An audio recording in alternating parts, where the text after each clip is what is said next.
This question is from Jayati. Do you know about rental property verbal agreements? I have a tenant that has lived in the property for years but without a lease. So they do have a lease. It's just a verbal lease. So, and it would be contingent on whatever term that was verbalized.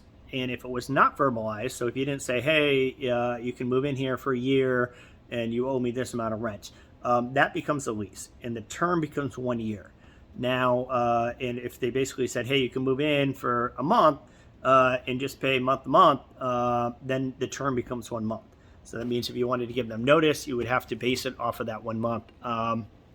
Now, say someone moves in and you just say, hey, the rent's $1,000 a month. Then they just move in. Nobody ever discussed a term.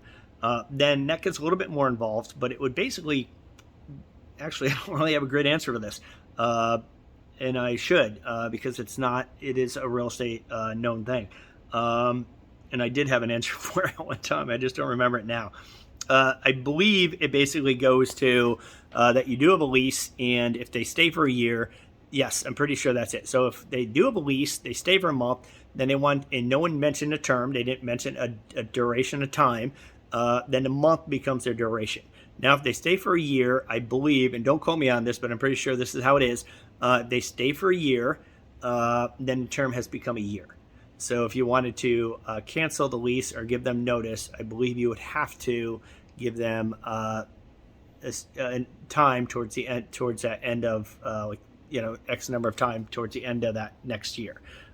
So they do have a lease. That much I do know.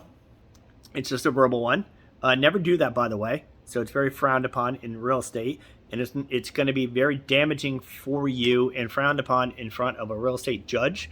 It's going to be favored to the tenant, as it really should be, because the tenant really it needs to be protected, and without a proper lease, the tenant just doesn't have those protections that they deserve.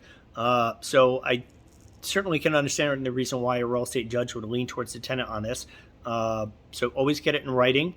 But even though it's not in writing, you still have a lease, and you still have to give them notice based upon that term. All right, good luck.